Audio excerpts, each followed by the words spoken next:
1 और unit number 2 के most MP questions की वीडियो देख ली थी। जिन स्टूडेंट्स ने वो वाली वीडियोस नहीं देखी है वो डिस्क्रिप्शन बॉक्स में दी गई प्लेलिस्ट पर जाकर चेक कर सकते हैं। तो स्टार्ट करते हैं यूनिट नंबर 3। यूनिट नंबर 3 के अंदर मोस्टली आपको नेम रिएक्शन मिलेगी, क्योंकि ये इसकी यूनिट के अंदर केमिकल रिएक्शन और उसके मैकेनिज्म आपको याद रखना है। इसके अंदर बहुत सारी रिएक्शन है, इसलिए इस यूनिट की प्रैक्टिस आप लिख कर जरूर करें।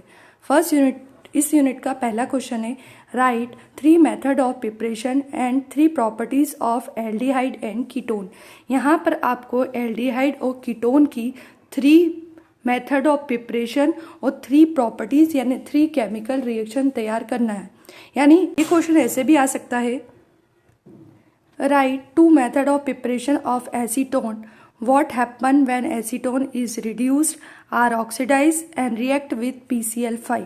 अब देखो यही वाला क्वेश्चन है जहाँ पर यहाँ कीटोन लिखा हुआ था, यहाँ पर्टिकुलर एक कीटोन का नाम दे दिया है कि यहाँ पर आपको एसीटोन बनाने की 2 मेथड ऑफ प्रिपरेशन लिखना है। साथ में उन्होंने केमिकल रिएक्शन के लिए भी बता दिया है कि एसीटोन को आपको रिड्यूस करना है, फिर एसीटोन को ही आपको ऑक्सीडाइज करना है और फिर लास्ट में आपको एसीटोन की रिएक्शन PCl5 से करवानी है। ठीक है, तो ये एसीटोन वाला पार्ट है। क्वेश्चन आपको ऐसे भी आ सकता है और ऐसे भी आ सकता है। अगर इस तरह से आ सकता है तो आप एल्डिहाइड और कीटोन कोई सा भी लिखेंगे, लेकिन नीचे वाला पार्ट अगर आएगा तो आपको एसीटोन की मेथड ऑफ प्रिपरेशन और ये 3 केमिकल रिएक्शन लिखनी होगी। आगे बढ़ते अगला रिएक्शन है, explain following reaction with mechanism. यहाँ पर आपको ये जो नेम रिएक्शन दे रखी है इन्हें मैकेनिज्म के साथ समझाना रहेगा। इसमें फर्स्ट है केनी-ज़ारो रिएक्शन। यहाँ पर आपको केनी-ज़ारो रिएक्शन को उसके मैकेनिज्म के साथ एक्सप्लेन करना रहेगा। सेकेंड है बेंजोइन कंडेंसेशन, या फिर ये इस तरह से भी पूछा जा सकता है, पॉलीमराइजेशन ऑफ एल्डिहाइड। यहाँ पर आपको बेंजोइन कंडेंसेशन क्या होता है वो बताना है, या फिर ये पॉलीमराइजेशन ऑफ एल्डिहाइड के नाम से भी एग्जाम में आ सकता है। तो इसकी दोनों की रिएक्शन और मैकेनिज्म दोनों आपको अच्छे से तैयार कर लेना है। अगला है give the structure of carbonyl group C double bond O। इसे हम कार्बोनिल ग्रुप बोलते हैं। इसके स्ट्रक्चर को आपको एक्सप्लेन करना रहेगा कि इसके अंदर कौन कौन से हाइब्रिडाइजेशन होते हैं, कितनी ऑर्बिटल होती है, कितनी ऑर्बिटल हाइब्रिडाइजेशन में पार्टिसिपेट करती है, ये सब कुछ आपको इसके स्ट्रक्चर में एक्सप्लेन करना रहेगा। अगला क्वेश्चन है explain following reaction with mechanism. ये जो नेम रिएक्शन दे रखी है इनको भी आपको मैकेनिज्म के थ्रू तैयार कर लेना है। 2 मैकेनिज्म वाली रिएक्शन हमने आगे देख रखी है। अब क्या होता है, ये सारी जो रिएक्शन है ये एक साथ एग्जाम में नहीं पूछी जाती है, नंबर्स के अकॉर्डिंग, यानी आपका क्वेश्चन कितने नंबर का है उसके अकॉर्डिंग ये आपको पेपर में आएगी।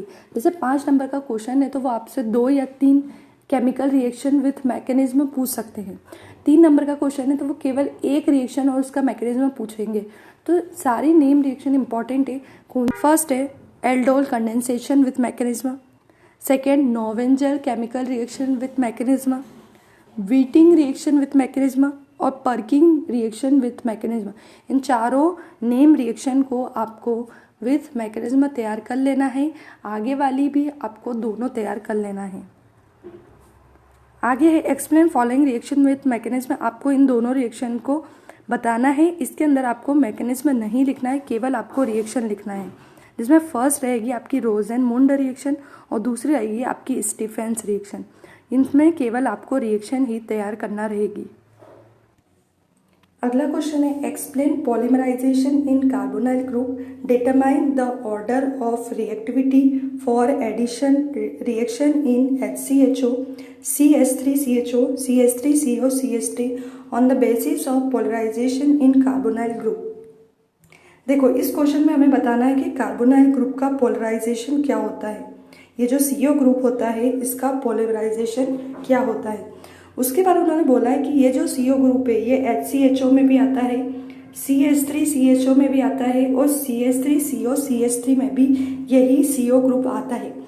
तीनों में सेम CO ग्रुप आने के बाद भी तीनों की रिएक्टिविटी, ऑर्डर ऑफ रिएक्टिविटी अलग अलग होती है। वही आंसर आपको बताना है कि इन तीनों के अंदर कौन सबसे पहले रिएक्शन करता है, उसके बाद कौन करता है, उसके बाद कौन करता है।